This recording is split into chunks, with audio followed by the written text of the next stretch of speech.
A millionaire walks alone on a stormy night.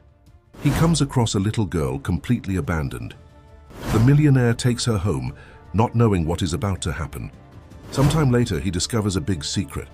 If this story interested you, don't forget to subscribe to our channel and let us know which city you're watching from. It was a stormy night in New York City, one of those where the sky seemed to be falling on the city. Richard Mills watched the raindrops run down the bulletproof glass of his Mercedes, while his private driver carefully navigated the flooded streets of the Upper East Side. The 45-year-old businessman had just left an exhausting meeting at his technology company, and his thoughts wandered between numbers, contracts, and that date he could never ignore. It had been exactly 5 years since Margaret, his first wife, had passed away. The traffic light turned red on Fifth Avenue, and that's when his eyes caught something unusual.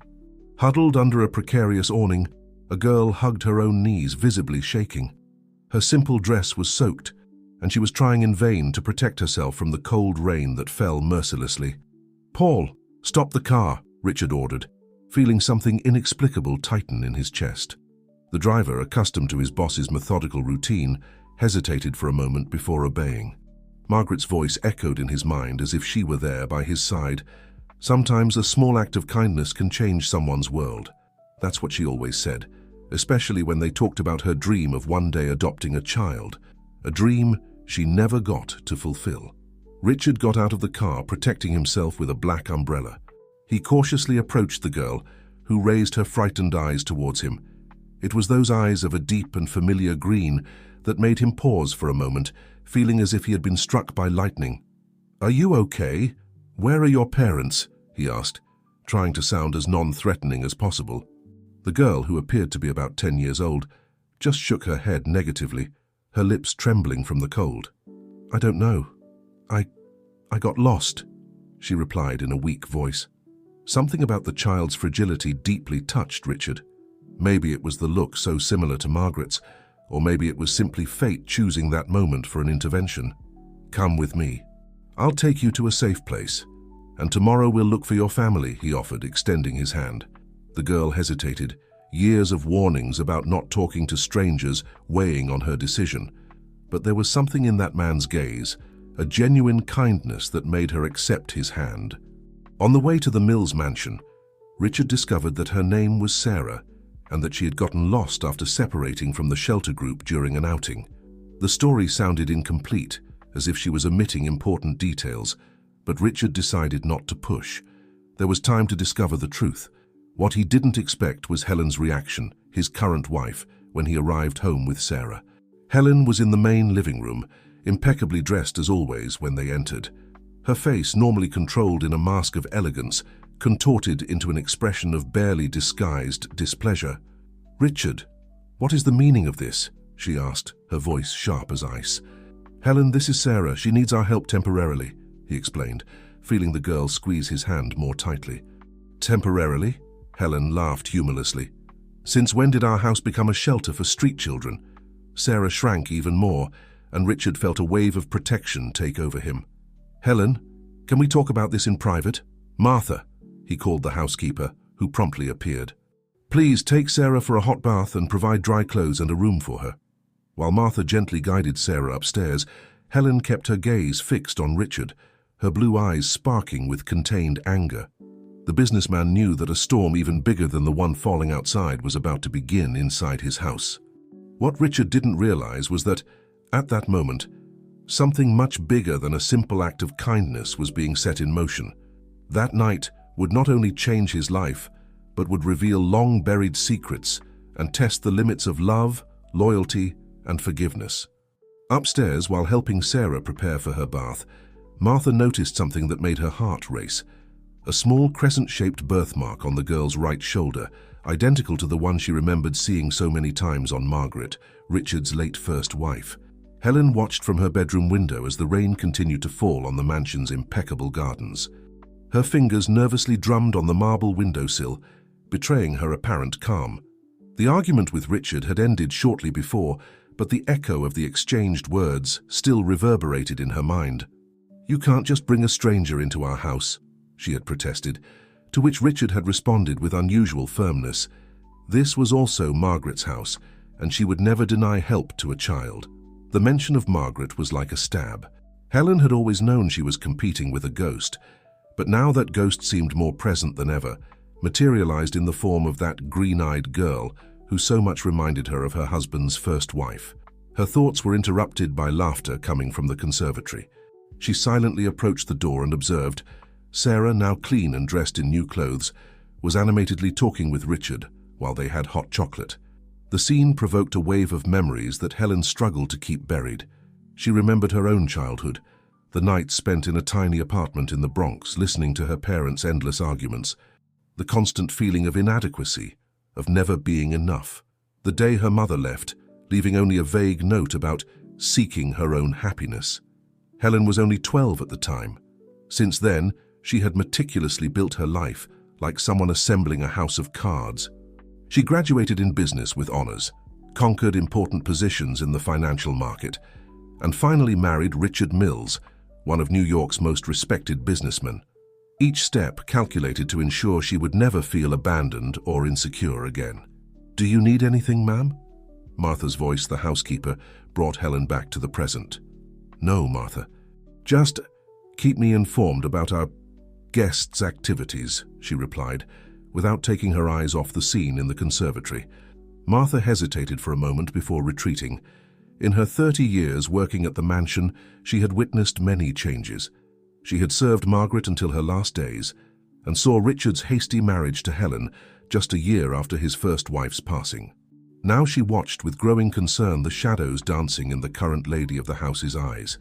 In the conservatory, Sarah held the hot chocolate mug with both hands, savoring not only the drink, but the feeling of safety she hadn't experienced in so long.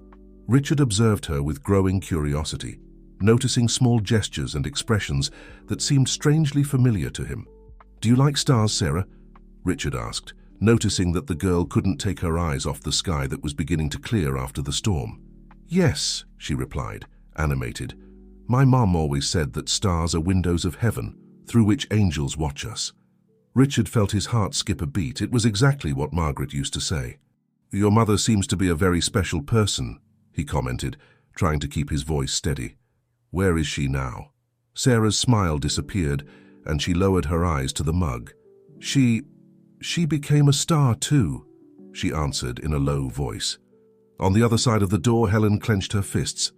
That girl represented a threat to everything she had built.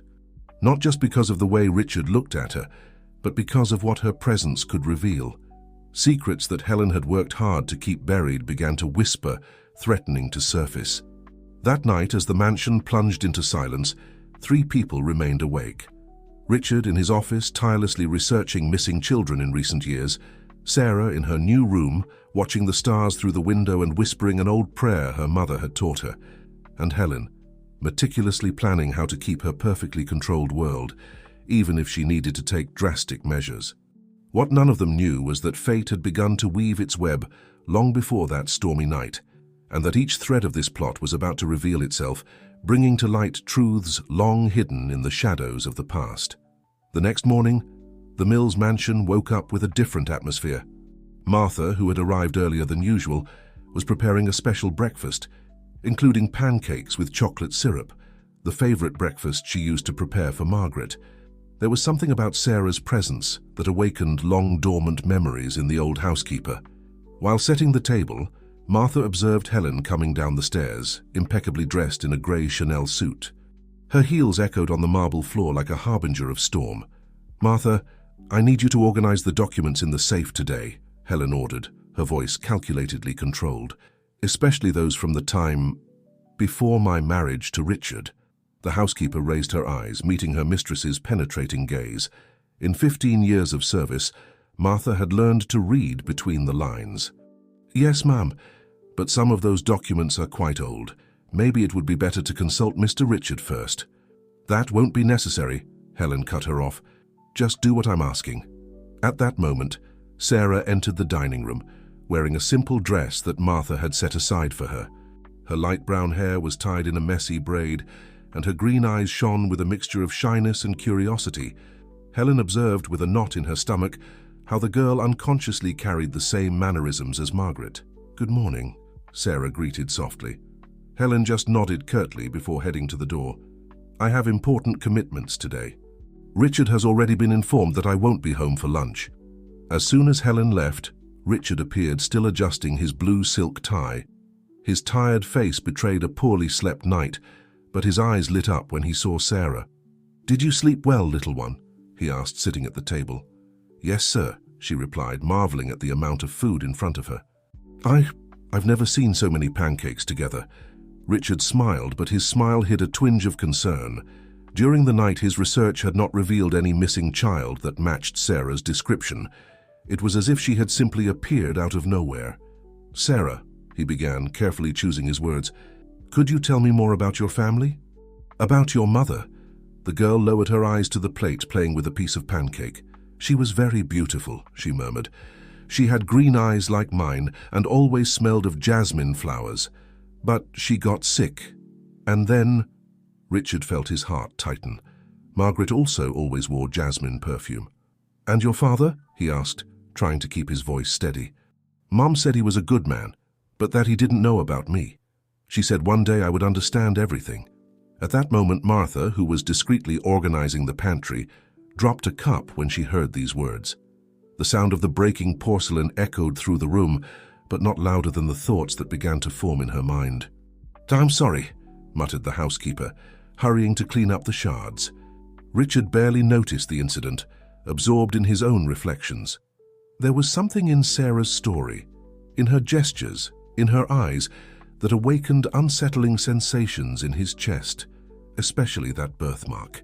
In the most prestigious law office in New York City, Helen sat before her private lawyer, Mr. Johnson. "I need you to investigate every detail about this girl," she instructed, her voice leaving no room for questions. "And I also want you to prepare documents, in case it's necessary, to take more serious measures." "What kind of measures, Mrs. Mills?" "The kind that ensures certain truths remain where they should be, buried." Back at the mansion, Martha climbed the stairs towards the attic, where old boxes kept photographs and documents from Margaret's time. Her hand trembled slightly as she opened a dusty box from which she removed an old photo album. On the third page, a photo of Margaret on the beach, with the same crescent-shaped birthmark that Sarah carried on her shoulder. The housekeeper closed the album forcefully, feeling the weight of a truth that was beginning to reveal itself, a truth that could forever change the fate of everyone in that house. The week passed like a delicate dance of secrets and discoveries. Richard, increasingly intrigued by the similarities between Sarah and Margaret, began to observe every detail of the girl with renewed attention. It wasn't just the gestures or the smile. There was something deeper, a connection he couldn't explain. During a particularly sunny afternoon, Richard found Sarah in the garden, sitting near the jasmine bed that Margaret had planted years ago. The flowers, which had miraculously survived after all these years, seemed more vibrant since the girl's arrival. "These were my first wife's favorite flowers," Richard commented, sitting next to her on the wooden bench. Sarah gently touched one of the flowers. "Mum had a small garden at our house. She always said that flowers have souls, especially jasmines." Richard felt his heart race. It was exactly the kind of thing Margaret would say. Gathering courage, he decided to ask the question that tormented him. "Sarah, would you mind if we did an exam? A simple medical test?" The girl looked at him curiously. "What kind of test?" "One that can help us better understand who you are," he replied, choosing his words carefully. On the other side of the garden, through her bedroom window, Helen watched the scene with growing apprehension. Her hands trembled as she held a yellowed envelope, retrieved from the safe that morning. Inside it, documents that could destroy everything she had built over the past years. Martha, who was passing through the corridor with clean bed linens, noticed the paleness on Helen's face. "Are you feeling well, ma'am?" "Perfectly," Helen replied, quickly putting the envelope in her purse. "Martha, prepare the car. I need to resolve some urgent matters." Meanwhile, in Mr. Johnson's office, an important discovery had just been made. The lawyer was examining old documents from the hospital where Margaret had been treated in her last days. Among the pages of medical records and exams, he found something that made his blood run cold, a positive pregnancy test, dated a few weeks before her passing. In the garden, Sarah continued her conversation with Richard, sharing small fragments of memories that seemed like loose pieces of a larger puzzle. Mom kept an old photo in a golden box, she told him. It was of a man smiling in front of a big building. She said it was someone very special. Richard felt a shiver run down his spine. He remembered that photo perfectly. It had been taken on the day of his first company's inauguration, and Margaret adored that particular image. But how could Sarah know about this? In the kitchen, Martha was organizing old recipes when she found a note written by Margaret, dated a few days before her departure. The words, written in a shaky handwriting, now seemed loaded with new meaning. There are truths that need to wait for the right moment to bloom, like jasmines in spring. The day advanced, and with it grew the tension in the Mills mansion. Helen, in her private office, made frantic calls trying to contain what seemed inevitable. Richard, in turn, had discreetly scheduled a DNA test for the following day, unaware that his wife was already aware of his plans. Sarah, oblivious to the turmoil her presence was causing, spent the afternoon drawing. Her drawings, full of flowers and stars, included a female figure with long brown hair that she said was her mother. Martha, upon seeing the drawings, couldn't help but notice how the figure perfectly resembled Margaret. As night fell, while everyone was preparing for bed, an accidental discovery was about to drastically accelerate the course of events. In the library, an old book fell from the shelf when Sarah tried to reach a volume of fairy tales. From inside it, an old photograph slid out. Margaret, clearly pregnant, smiled at the camera in front of a hospital in a small town. The date on the back of the photo was exactly 10 years ago. The photograph found in the library triggered a domino effect of events that no one could have predicted.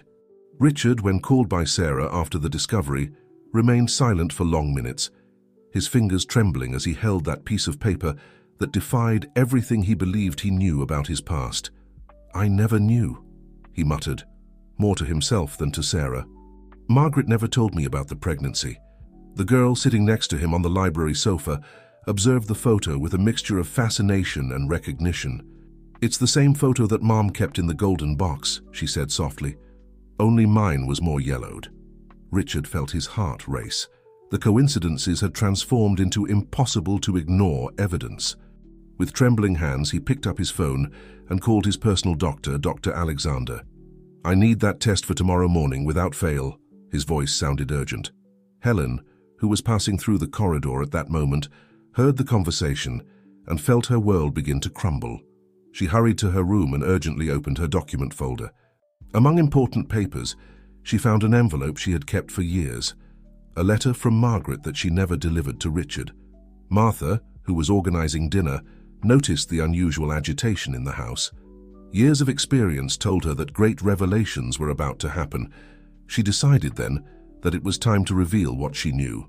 "Mr. Richard," she called, entering the library, "there's something I need to tell you. Something about Mrs. Margaret, and about the time she spent in Martha, who was organizing dinner, noticed the unusual agitation in the house. Years of experience told her that great revelations were about to happen. She decided then that it was time to reveal what she knew. "Mr. Richard," she called, entering the library, "there's something I need to tell you. Something about Mrs. Margaret, and about the time she spent in the countryside."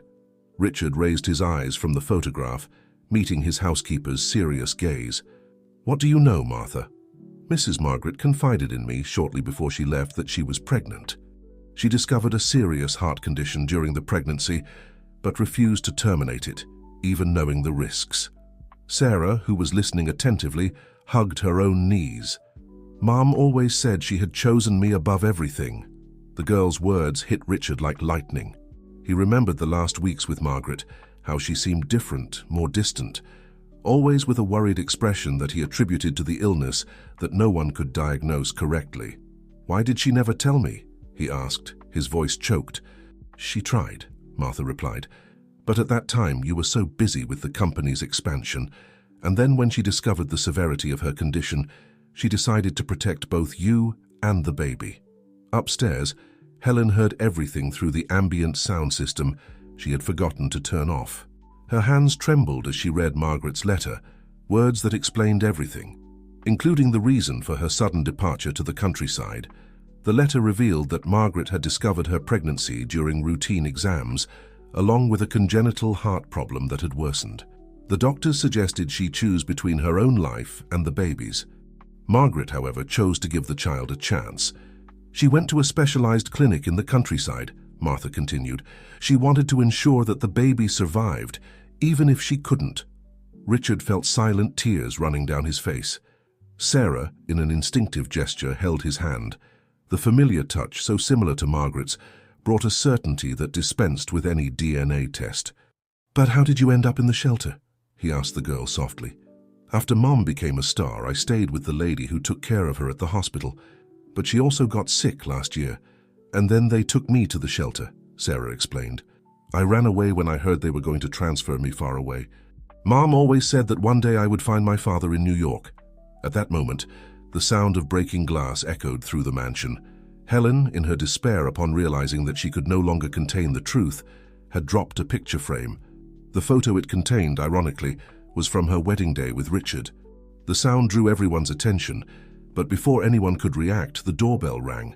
It was Dr. Alexander, whom Richard had called to perform the DNA test. His early arrival would mark the beginning of a night that would forever change the fate of everyone in that house. Dr. Alexander's arrival at the Mills mansion intensified the already charged atmosphere.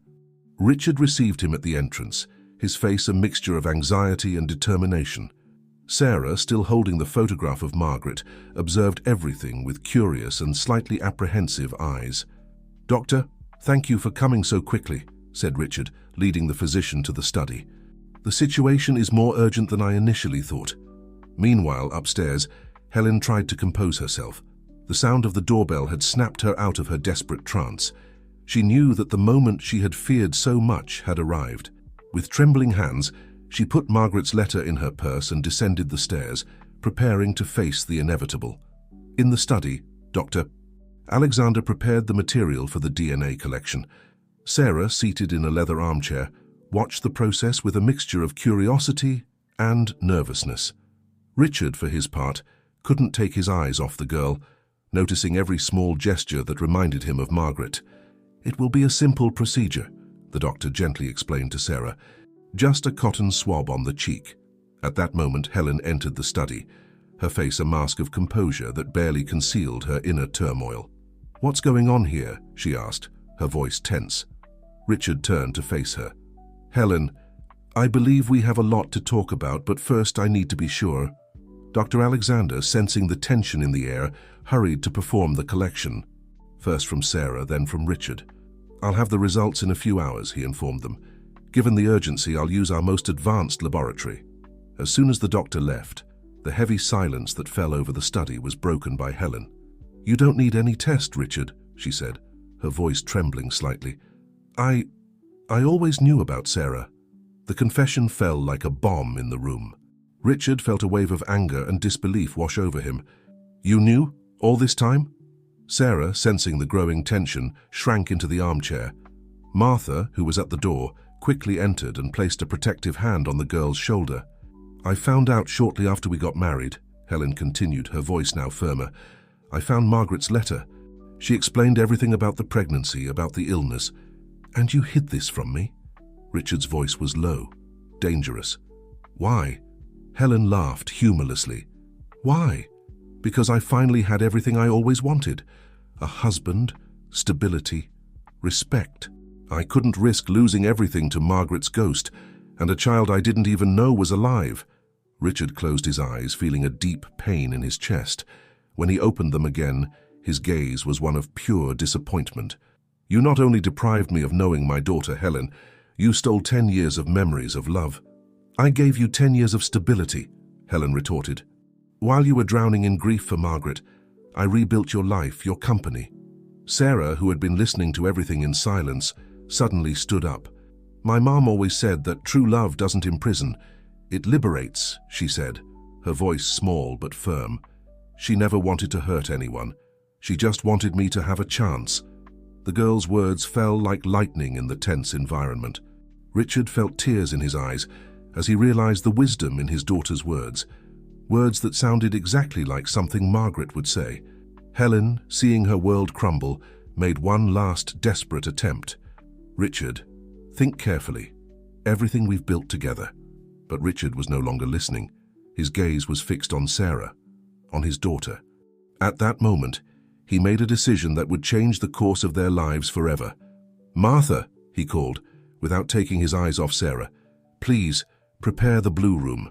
The one that is Margaret's. Sarah will stay there from now on." The housekeeper nodded, a small smile on her lips, and left to fulfill the task. "As for you, Helen," Richard continued, finally turning to his wife, "I think it's time to consult our lawyers. This marriage is over." As Helen left the study, defeated, Richard knelt before Sarah. "Forgive me," he said, his voice choked, "for all these lost years. I promise that from now on, I'll do everything to make up for them." Sarah, with tears in her eyes, hugged her father for the first time. In the sky, visible through the study window, a particularly bright star twinkled, as if Margaret was smiling at the scene she had waited so long to see.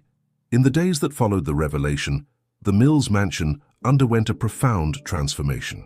The DNA test result arrived, confirming what their hearts already knew. Sarah was, without a shadow of doubt, Richard and Margaret's daughter.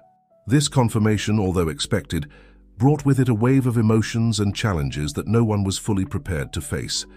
Richard, determined to make up for lost time, dove headfirst into his new reality as a father. He redecorated Sarah's room, filling it with books, toys, and all the things he imagined a 10-year-old girl might like. However, he often found himself unsure, fearing to make mistakes or not knowing how to act in everyday parenting situations. One afternoon, while trying to help Sarah with her math homework, Richard realized how unprepared he was. "Maybe we should call a tutor," he suggested, frustrated with his own inability to explain fractions in a simple way. Sarah looked at him with her green eyes, so similar to Margaret's, and smiled gently. "It's okay, Dad, we can learn together." That simple phrase, "Dad," still made Richard's heart skip. It was a mixture of joy, fear, and a deep sense of responsibility. Meanwhile, the divorce proceedings between Richard and Helen were advancing.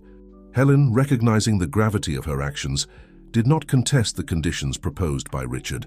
She left the mansion quietly one morning, taking only her personal belongings and leaving behind a letter addressed to Sarah. Richard debated whether he should give the letter to his daughter, fearing that its content might hurt her. After a night of reflection, he decided that Sarah deserved the chance to know all sides of the story. "It's a decision you should make," he said, handing the envelope to the girl. "If you want, I can read it with you, or I can leave you alone. Whatever you prefer." Sarah took the envelope carefully as if it was something fragile. "I think I need to read it alone first," she replied, showing a maturity that sometimes surprised Richard. Hours later, Richard found Sarah in the garden, sitting near the jasmines. Her eyes were slightly red, but there was a calmness in her expression. "She apologized," Sarah said softly when Richard sat down beside her. "She said fear made her make mistakes, but that she hopes one day I can understand and maybe forgive her." Richard hugged his daughter, feeling a mixture of pride and admiration for the compassion she demonstrated. "And how do you feel about that?" he asked. "Mom always said that forgiving doesn't mean forgetting, but choosing peace," Sarah replied.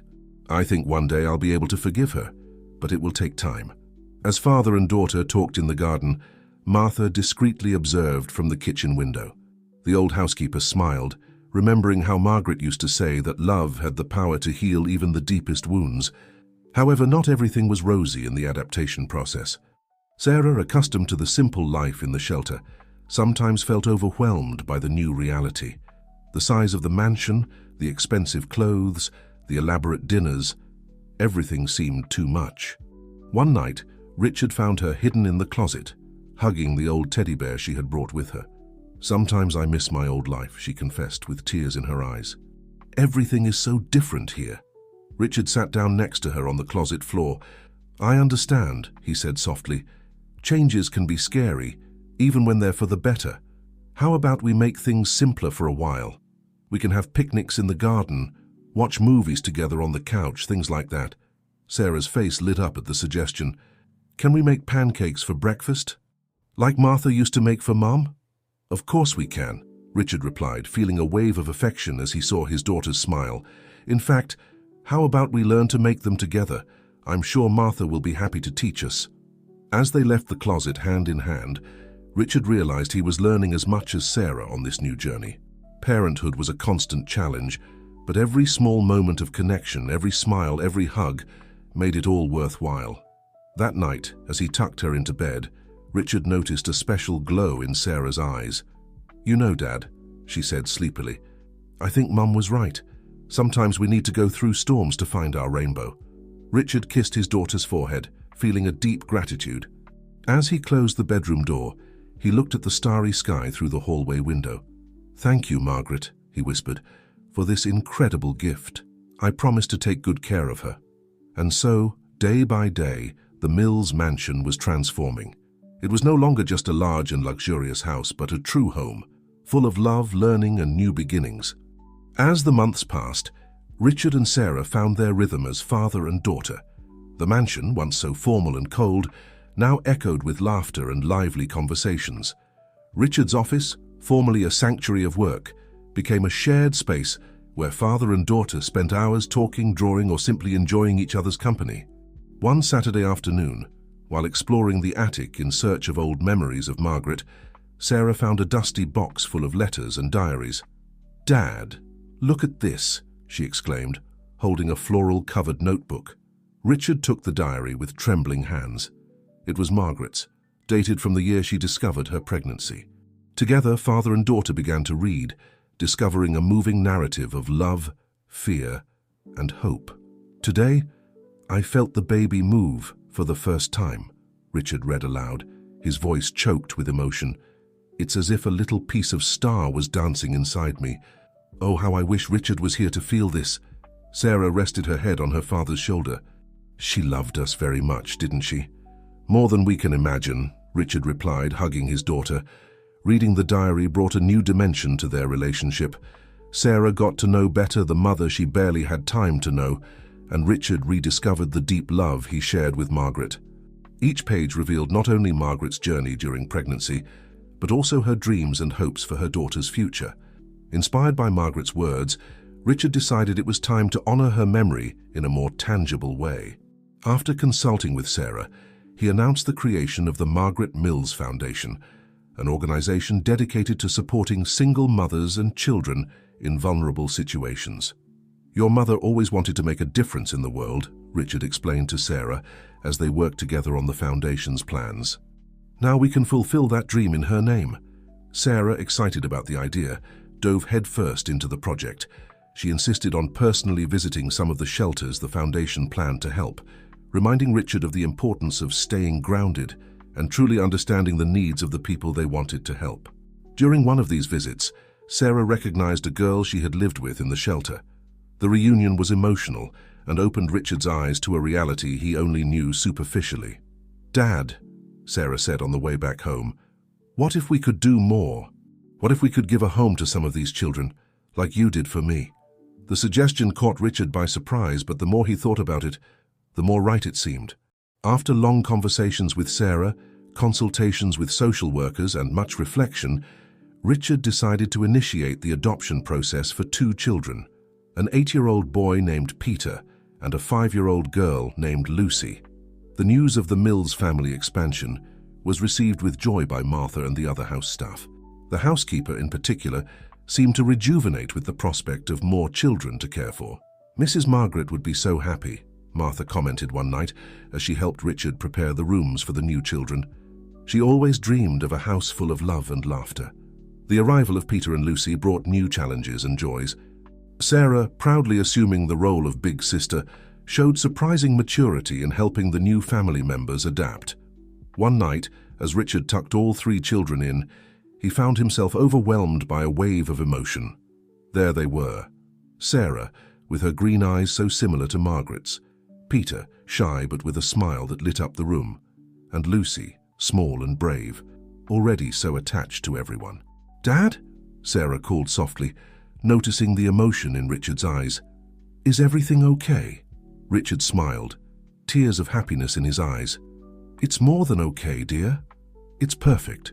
That night, as he lay down, Richard looked at Margaret's photo on his bedside table. "Thank you," he whispered, "for showing me the true meaning of family." Outside, the stars shone brightly in the New York sky, as if Margaret and the universe were smiling at the family that was flourishing in the Mills mansion. A family built not only by blood ties, but by choices of love, compassion, and hope. The rising sun of a spring morning in New York illuminated the Mills mansion, now vibrant and full of life. It was a special day, the one-year anniversary since Sarah had entered Richard's life, transforming not only his existence but that of many others around him. The house had been bustling since early morning. Martha, with a permanent smile on her face, coordinated the preparations for the party that would take place in the afternoon. Peter and Lucy ran through the garden, hanging colorful ribbons on the bushes, while Sarah helped organize a photo exhibition that told the family's story over the last year. Richard observed everything from the veranda, a cup of coffee in his hands, and his heart overflowing with gratitude.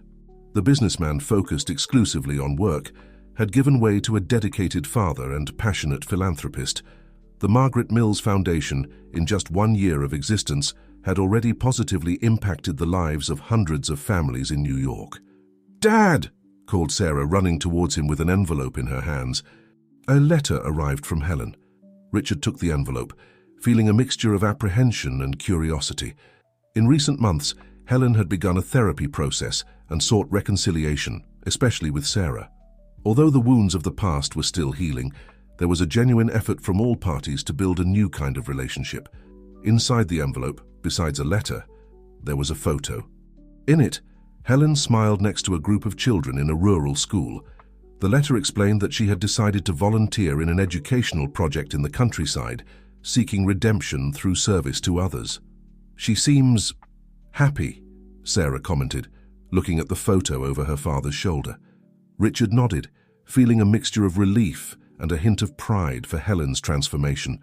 "Sometimes we need to lose ourselves to find ourselves," he said, hugging his daughter. As guests began to arrive for the party, the mansion filled with laughter and lively conversations. There was a fascinating mix of people, from high-ranking executives to families supported by the foundation. Richard observed with satisfaction how social barriers seemed to dissolve in that environment of celebration and gratitude. A particularly touching moment occurred when Mrs. Zulmira, the lady who had cared for Sarah after Margaret's passing, arrived at the party. The reunion between her and Sarah was emotional, with tears and tight hugs. Richard made a point of personally thanking her for taking care of his daughter for so many years. "Margaret chose well," Mrs. Zulmira said to Richard, her wrinkled hands holding his. "She knew that one day you would find your way to Sarah." As the party continued, Richard went up to Margaret's old room, now transformed into a kind of memorial. There, among cherished photos and objects, he allowed himself a moment of reflection. He picked up Margaret's diary, rereading the last entry. "My love for this child is infinite, as is my love for Richard. I know I won't be here to see our daughter grow, but I have faith that fate will unite them. And when that happens, I know Richard will be the wonderful father I always dreamed he would be." With tears in his eyes, Richard closed the diary and looked out the window. In the garden, Sarah played with Peter and Lucy, her laughter echoing across the property. Beside her, Martha supervised the party with her maternal manner, while guests chatted and celebrated. At that moment, Richard felt a comforting presence, as if Margaret were there smiling at the scene. He took a deep breath, feeling a profound peace settle in his heart. Going down the stairs, Richard joined the party. When Sarah saw him, she ran to hug him. "Thank you, Dad," she said, her green eyes shining with happiness. "For everything." Richard hugged her back, feeling love overflowing in his chest. "No, my dear," he replied softly. "I'm the one who should thank you. You taught me the true meaning of love, family, and forgiveness." As the sun began to set, painting the New York sky with shades of pink and orange, the Mills family and their guests gathered for a photo. In the center, Richard was surrounded by Sarah, Peter, and Lucy, with Martha beside them. It was the image of an unconventional family, built with love, courage, and the belief that there is always hope, even in the darkest moments.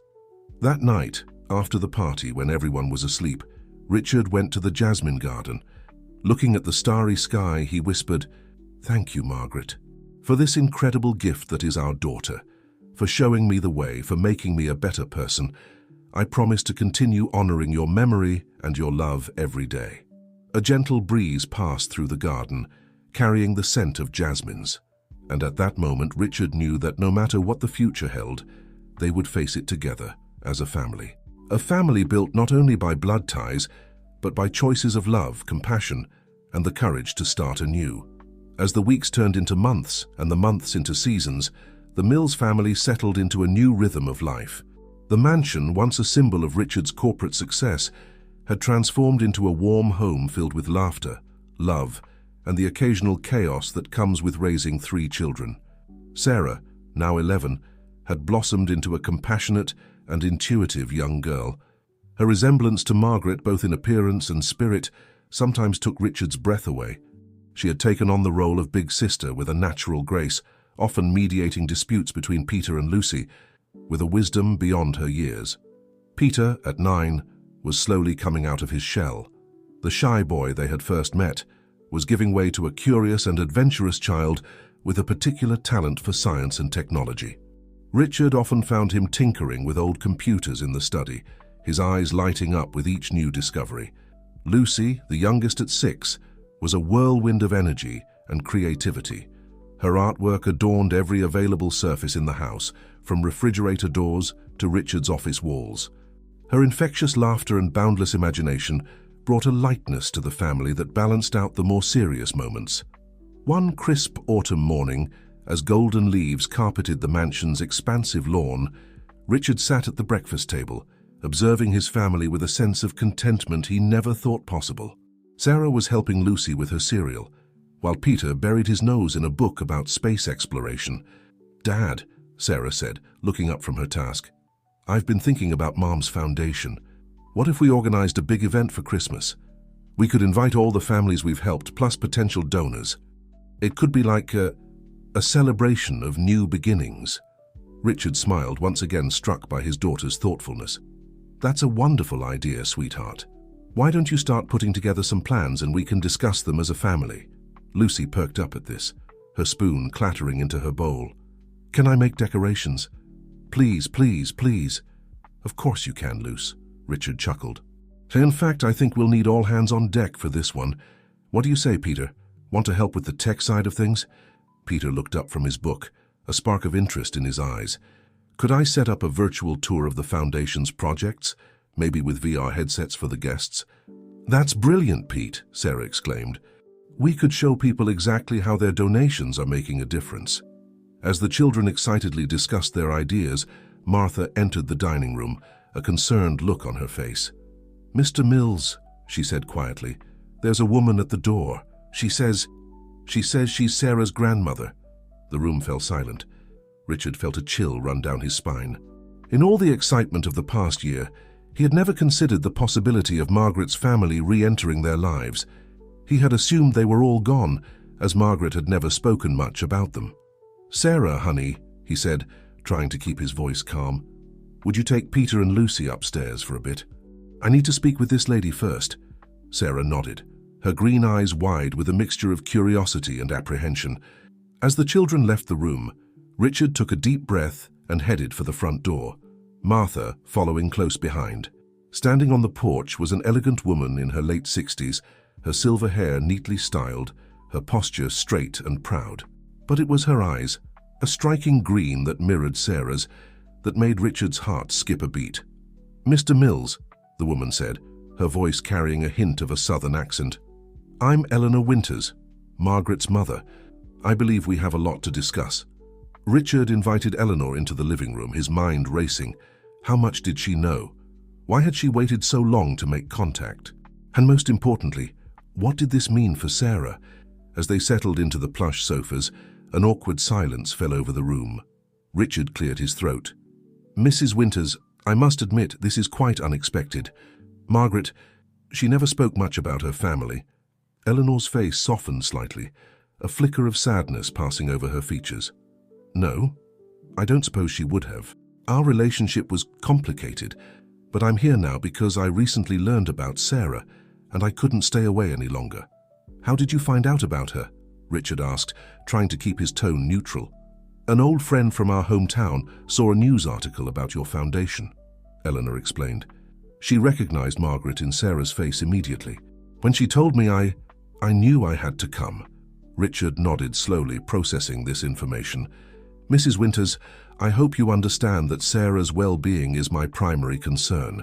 She's been through a lot, and I won't allow anything or anyone to disrupt the stability she's finally found." Eleanor straightened her back, her chin lifting slightly. "Mr. Mills, I assure you I have no intention of disrupting anything. I simply want to know my granddaughter, to perhaps make amends for the mistakes of the past." Before Richard could respond, a small voice came from the doorway. "Dad, is everything okay?" They turned to see Sarah standing there, her eyes darting between Richard and the stranger on the sofa. Richard held out his hand, and Sarah came to his side, her small fingers intertwining with his. "Sarah," Richard said gently, "this is Mrs. Winters. She's your grandmother, your mum's mum." Sarah's eyes widened, her gaze fixed on Eleanor. For a moment the room was so quiet you could hear a pin drop. Then, in a small voice, Sarah asked, "Did you know my mum?" Eleanor's composure cracked, tears welling up in her eyes. "Oh, my dear, I knew her very well. She was my beautiful, stubborn, incredible daughter. And you look so much like her." Sarah took a tentative step forward, her natural compassion overcoming her initial hesitation. "Would you like to see some pictures of her? Dad and I made an album." As Sarah led Eleanor to the bookshelf where they kept their family albums, Richard watched with a mixture of emotions.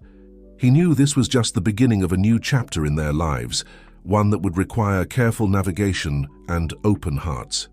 Over the next few hours, the living room became a space of reconciliation and rediscovery. Eleanor shared stories of Margaret's childhood, filling in gaps that Richard had never known existed. Sarah listened with rapt attention, occasionally adding her own anecdotes about the things Martha had told her.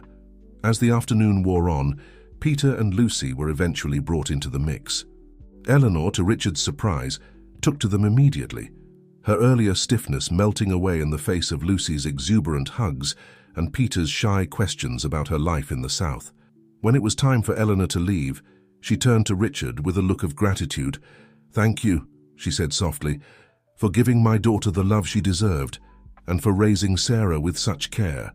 I know I have no right to ask, but might I be allowed to be a part of their lives?" Richard looked at Sarah, who nodded enthusiastically. "I think we'd all like that, Mrs. Winters. Perhaps you'd like to join us for Thanksgiving. We could start building new traditions together." As Eleanor's taxi pulled away from the mansion, Richard felt a sense of completion he hadn't realized was missing. The family Margaret had left behind was now intertwined with the family he had built, creating a tapestry, richer and more complex than he could have imagined. That night, as he tucked the children into bed, each one bubbling with excitement about their new grandmother, Richard paused in Sarah's room. "How are you feeling about all this, sweetheart?" he asked, sitting on the edge of her bed. Sarah was quiet for a moment, her fingers tracing the pattern on her quilt. "I'm happy," she said finally. "It's like I got a piece of Mum back. But Dad, yes, honey, you're still my number one, always." Richard felt his heart swell with love. He leaned down and kissed Sarah's forehead. "And you're mine, my little star. Always and forever." As he left Sarah's room, Richard paused in the hallway looking at the family photos that lined the walls. There was Margaret, radiant in her wedding dress. There was Sarah on her first day of school. Peter proudly holding up a science fair trophy. Lucy covered in paint after a particularly enthusiastic art session. And in the center, a new photo from the party. Richard surrounded by his 3 children, Martha. And now, a space where Eleanor's picture would soon join them. Life, Richard realized, was a series of unexpected turns. It was full of loss and discovery, pain and joy, endings and new beginnings. But with love as a compass, even the most challenging paths could lead to beautiful destinations. As he headed to his own room, Richard felt a sense of peace settle over him. Tomorrow would bring new challenges, new joys, and new opportunities to honor Margaret's memory through the love he shared with their ever-growing family. And he was ready for it all. The weeks leading up to Thanksgiving were a whirlwind of activity in the Mills household. Sarah, with her newfound connection to her maternal roots, threw herself into researching traditional Southern recipes to incorporate into their feast. Peter, inspired by his new grandmother's stories of life on a farm, started a small herb garden on the mansion's balcony. Lucy, ever the artist, was busy creating personalized place cards for everyone, complete with glitter and hand-drawn turkeys. Richard watched all of this with a mixture of joy and trepidation. While he was happy to see the children embracing Eleanor, he couldn't help but feel a twinge of worry. Would this new presence somehow diminish Margaret's memory? Would it change the dynamic they had all worked so hard to build? His concerns were put to rest one evening when he overheard Sarah and Eleanor talking in the garden. He hadn't meant to eavesdrop, but their voices carried through the open window of his study. "Grandma," Sarah was saying, "tell me again about the time Mom climbed the old oak tree to rescue the neighbor's cat." Eleanor's warm laughter floated on the cool autumn air. "Oh, your mother was something else. She was only 8, mind you, and that tree was ancient. I was terrified she'd fall, but Margaret, she just kept climbing, talking softly to that scared little kitty."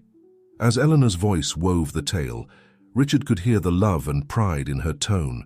She wasn't trying to replace anyone or anything.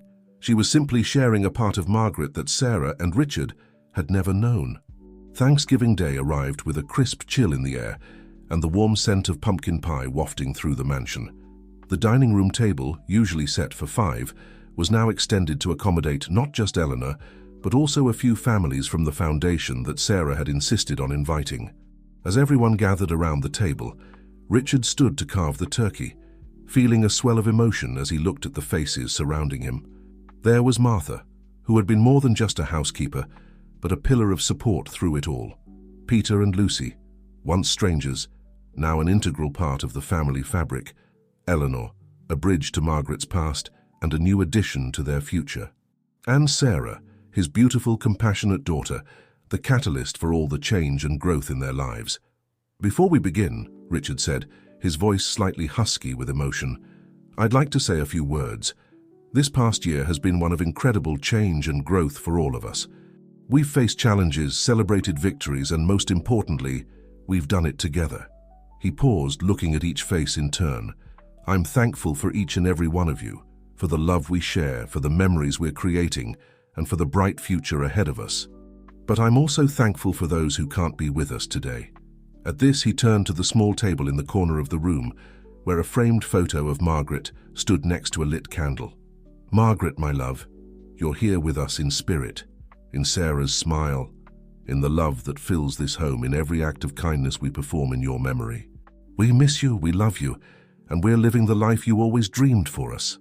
There wasn't a dry eye in the room as Richard finished speaking.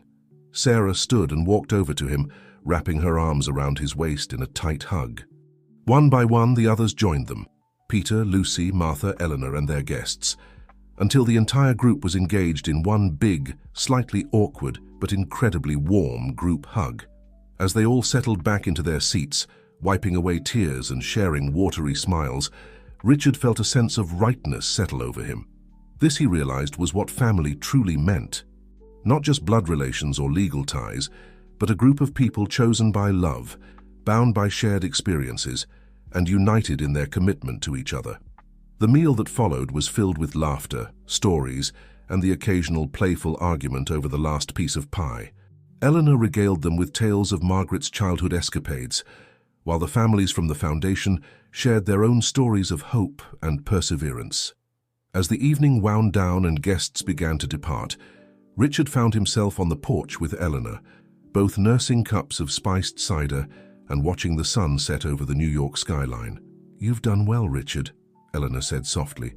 "Margaret would be so proud of the family you've built, of the man you've become." Richard turned to her, seeing the same green eyes that he loved in Sarah. "Thank you," he replied. I wish she could be here to see it all." Eleanor placed a gentle hand on his arm. "Oh, but she is, dear. In every laugh, every tear, every moment of love in this house. Margaret's spirit is alive and well in the family you've created." As they stood there in companionable silence, watching the last rays of sunlight paint the sky in vibrant hues of orange and pink, Richard felt a sense of peace wash over him. Eleanor was right. Margaret's presence was everywhere, not as a ghost haunting them, but as a guiding light, inspiring them to love more deeply and live more fully. The days following Thanksgiving brought a flurry of activity to the Mills household. The upcoming Christmas event for the Margaret Mills Foundation was in full swing, with Sarah taking charge like a seasoned event planner. Her organizational skills, inherited from both her parents, shone as she coordinated volunteers, planned the menu, and worked on the guest list. Peter, true to his word, had thrown himself into creating a virtual reality experience, showcasing the foundation's projects. Richard often found him in the study late at night, surrounded by wires and computer screens, his young face illuminated by the glow of monitors as he worked tirelessly on his creation. Lucy, not to be outdone by her siblings, had transformed one of the spare rooms into a veritable Santa's workshop.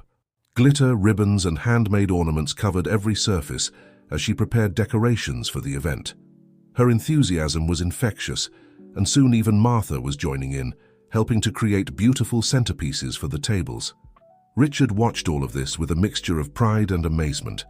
Just over a year ago, he had been a solitary figure, lost in grief and work.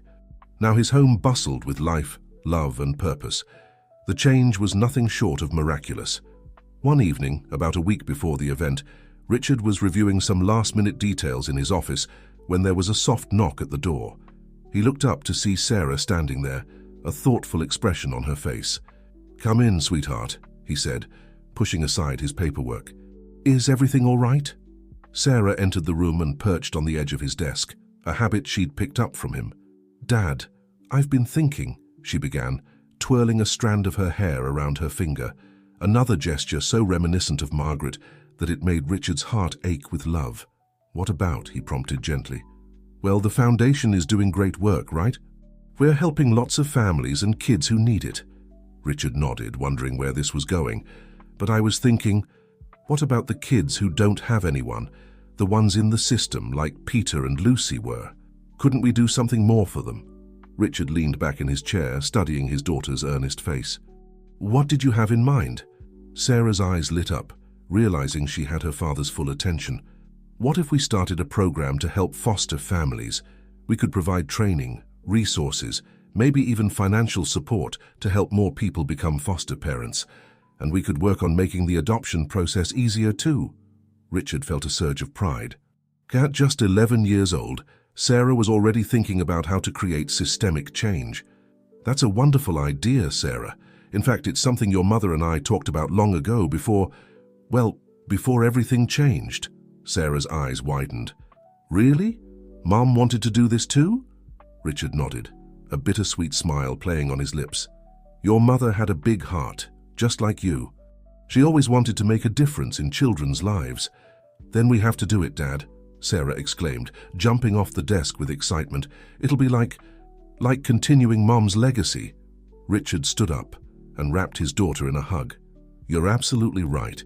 Why don't we start putting together a proposal? We can present it at the Christmas event, see if we can get some support and partnerships." Over the next few days, Richard and Sarah worked side by side, developing their idea into a comprehensive program. They consulted with social workers, researched existing foster care systems, and even reached out to some of the families they had helped through the foundation for insights. As the day of the event drew near, the entire family was abuzz with anticipation. Eleanor had flown in from Georgia to lend a hand, bringing with her a suitcase full of homemade southern treats for the guests. The morning of the event dawned clear and cold, a light dusting of snow adding a magical touch to the mansion's grounds. Inside, the house was a hive of activity.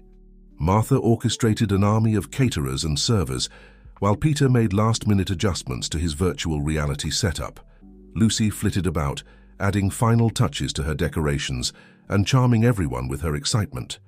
As guests began to arrive, Richard stood in the foyer, greeting each one with a warm handshake and a genuine smile.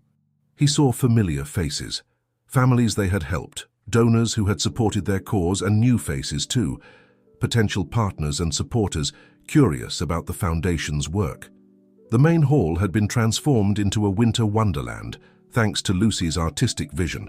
Twinkling lights and silver snowflakes hung from the ceiling, while tables adorned with ice blue linens and crystal centerpieces lined the room.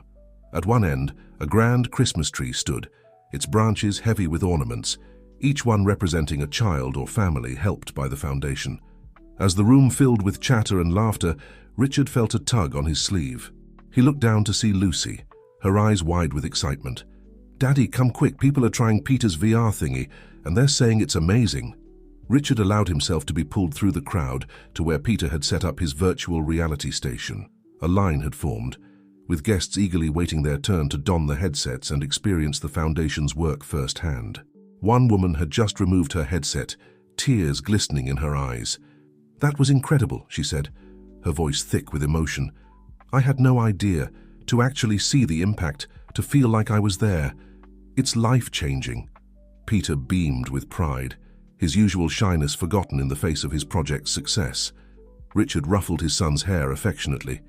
"You've done an amazing job, Pete. This is going to help so many people understand our mission."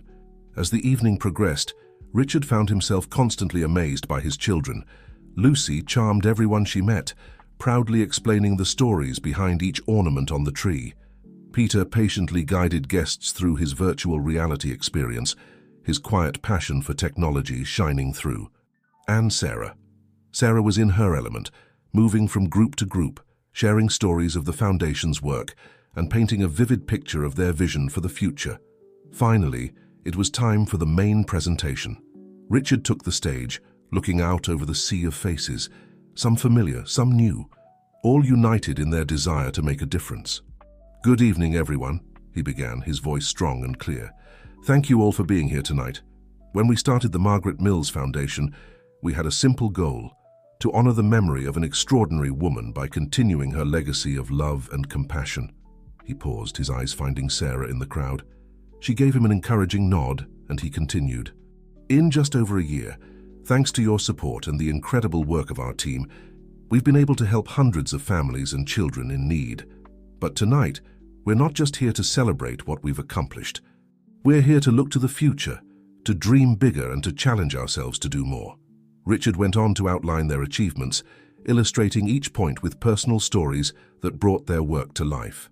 Then, with a proud smile, he introduced Sarah to the stage. "And now I'd like to introduce someone very special. My daughter, Sarah Mills, has an important proposal to share with you all."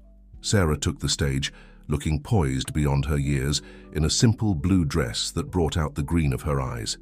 She took a deep breath and began to speak, her voice clear and passionate as she outlined their vision for the new foster care and adoption support program. As Sarah spoke, Richard watched the audience, seeing heads nod in agreement and faces light up with interest. He could feel the energy in the room shift, a sense of possibility and hope filling the air. When Sarah finished her presentation, the room erupted in applause. Richard saw several people already reaching for their checkbooks, while others were deep in conversation, clearly inspired by what they had heard. As the formal part of the evening wound down and guests began to mingle again, Richard found himself approached by a distinguished-looking gentleman he recognized as a prominent child welfare advocate. "Mr. Mills," the man said, shaking Richard's hand firmly, "I have to say I'm impressed, not just by the work you've done, but by the vision you and your daughter presented tonight. I think you're onto something big here, something that could really change lives." Richard smiled, feeling a mix of pride and humility. "Thank you, Mr. Thompson. We're just trying to do our part." "Well, your part is making a significant difference," Mr. Thompson replied. "I'd like to discuss how my organization might partner with you on this new initiative. I think together we could create something truly transformative." As Richard and Mr. Thompson exchanged contact information and made plans to meet, Richard felt a sense of excitement building. This was more than he could have hoped for, a chance to expand their reach to help even more children and families. The rest of the evening passed in a blur of conversations, connections, and commitments. By the time the last guest had left and the family gathered in the living room, exhausted but exhilarated, Richard knew that they had just taken a major step forward. "I think," he said, looking around at his children, Martha and Eleanor, "that we've just started something pretty special." Sarah, curled up on the sofa with her head on Eleanor's lap, smiled sleepily. "Mom would be proud, wouldn't she?" "Oh, sweetheart," Eleanor said, stroking Sarah's hair. "She'd be over the moon. You're all carrying on her legacy in the most beautiful way possible." As Richard looked around at his family, Peter half asleep in an armchair, Lucy sprawled on the rug surrounded by discarded wrapping paper, Sarah nestled against her grandmother, and Martha tidying up with a contented smile, he felt a profound sense of gratitude. This, he realized, was Margaret's true legacy. Not just the foundation that bore her name, but the love that had blossomed and grown, touching lives far beyond their immediate family. In helping others, in opening their hearts and their home, they had created something beautiful and enduring. Later that night, After the children were in bed and the house had settled into silence, Richard stood at the window of his study, looking out at the star-filled sky. He thought of Margaret, of the journey that had brought him to this point, of the challenges and joys that lay ahead. "We're doing it, my love," he whispered to the stars. "We're building the family and the life you always dreamed of. I hope we're making you proud." As if in answer, a shooting star streaked across the sky, leaving a trail of light in its wake. Richard smiled, feeling a sense of peace settle over him. Whatever the future held, he knew they would face it together as a family, with Margaret's love guiding them every step of the way. The success of the Christmas event marked a turning point for the Margaret Mills Foundation. In the weeks and months that followed, Richard found himself busier than ever, but it was a different kind of busy, purposeful, fulfilling, and deeply rewarding. The new foster care and adoption support program, which they had named Margaret's Embrace, quickly gained traction. With the backing of influential partners like Mr. Thompson and a wave of public support, they were able to launch pilot programs in several states. Sarah, despite her young age, had become the unofficial face of the program. Her passion and articulate way of expressing the need for change had caught the attention of media outlets, and soon she was giving interviews and speaking at conferences alongside Richard. One morning in early spring, as Richard was preparing for a meeting with potential corporate sponsors, he overheard Sarah on the phone in the next room. "Yes, Mrs. Johnson, I understand your concerns," Sarah was saying, her voice patient and kind. "The fostering process can seem overwhelming at first, but that's exactly why we're here. Our program provides training, resources, and ongoing support to help you every step of the way." Richard paused, listening with a mixture of pride and amazement. At just 12 years old, Sarah was handling complex conversations with the poise and empathy of someone far beyond her years. As he entered the room, Sarah was wrapping up the call. "Thank you for considering our program, Mrs. Johnson. Please don't hesitate to reach out if you have any more questions. We're here to help." She hung up the phone and turned to Richard with a bright smile. "Dad, Mrs. Johnson is thinking about becoming a foster parent. She's a bit nervous, but I think she's going to go for it." Richard pulled his daughter into a hug. "You're amazing, you know that. The way you connect with people, the way you inspire them. It's a gift, Sarah." Sarah blushed, but her eyes shone with determination. "I just want to help, Dad, like Mum would have." Richard nodded, feeling a familiar mix of love and bittersweetness wash over him. "Your mum would be so proud of you, sweetheart, of all of us." As they prepared to leave for the meeting, Peter poked his head into the room. "Dad, can I come too? I've been working on some new ideas for the VR program, and I'd like to present them, if that's okay." Richard grinned. Peter, once so shy and reserved, had blossomed over the past year. His technological contributions to the foundation had given him a newfound confidence, and he was eager to do more. "Of course, son. Grab your tablet and let's go." As they drove into the city, Richard marveled at how much had changed. A year ago, he had been a solitary figure, buried in work and grief. Now he was surrounded by family, purpose, and a sense of hope that he had thought was lost forever. The meeting went even better than expected. The corporate representatives were impressed not only by the foundation's achievements, but by the passion and articulation of both Sarah and Peter. As they left the boardroom, Richard overheard one executive say to another, "If this is the future of philanthropy, I think we're in good hands." On the way home, they decided to stop for ice cream to celebrate. As they sat in the small parlor, Sarah and Peter animatedly discussing their next projects, Richard's phone buzzed with a text from Martha. "Lucy's art teacher called. Apparently our little one has quite a talent. They want to enter her painting in a citywide competition." Richard showed the text to Sarah and Peter, and they all agreed. A family celebration was in order. That evening, the Mills household was alive with excitement.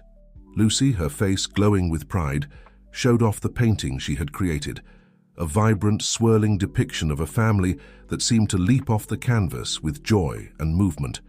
"It's us," she explained, pointing to each figure. "See, there's you, Dad, and Sarah, and Peter, and me, and there's Martha and Grandma Eleanor. And look," she said, pointing to a shimmering figure in the background. "That's Mom, watching over all of us." Richard felt his throat tighten with emotion. He knelt down beside Lucy, pulling her into a tight hug. "It's beautiful, sweetheart." Absolutely beautiful. As they gathered around the dining table that night, joined by Martha and connected via video call with Eleanor, Richard looked at the faces of his family and felt a profound sense of gratitude. "I'd like to propose a toast," he said, raising his glass.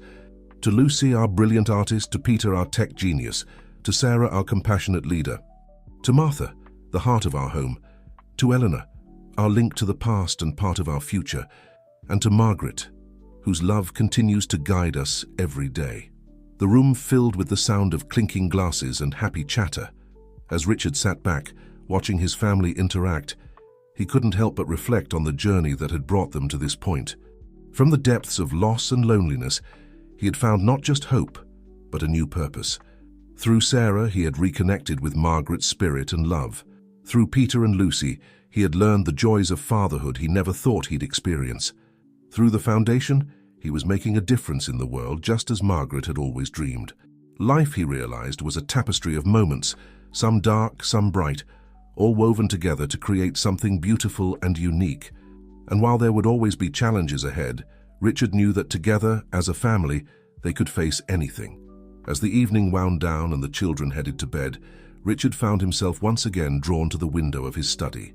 The night sky was clear, stars twinkling brightly against the velvet darkness. "We're doing okay, Margaret," he whispered. "More than okay. We're living, we're loving, we're making a difference. I hope you can see it all." And as he stood there, gazing at the stars, Richard felt a sense of peace and rightness settle over him.